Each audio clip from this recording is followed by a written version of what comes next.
guardatela bene, non è quello che sembra, bensì una cartina geografica che per comodità definiremmo sanificante. Una volta messa in aula replica l'effetto della fotosintesi di due alberi veri, perché è in grado di sanificare l'aria da batteri e virus. Attraverso un processo di fotocatalisi artificiale. Questa cartina è trattata con un additivo che produce una fotocatalisi molto importante.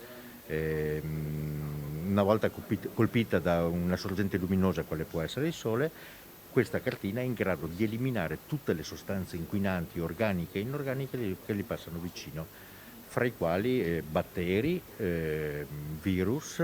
Un dispositivo made in Veneto, la cui efficacia, testata in laboratorio, e l'abbattimento dei costi per la sanificazione ha fatto sì che venisse adottato dall'amministrazione di Loria per 46 aule di scuola. Ci abbiamo creduto fin dall'inizio per due motivi. Uno, per il discorso chiaramente dei costi, perché un pubblico amministratore deve comunque sempre far conto su quello che ha a disposizione, e secondo, sul fatto che sia una sanificazione naturale. Fare didattica con le finestre aperte con questo sistema ci permetterà anche di fare didattica con finestre chiuse, non ci sono più problemi di areazione. Oltre alle cartine geografiche sono state fatte con lo stesso sistema anche delle pellicole semitrasparenti applicate agli autobus di Treviso e Pordenone, che verranno anche installate sugli impianti di Cortina.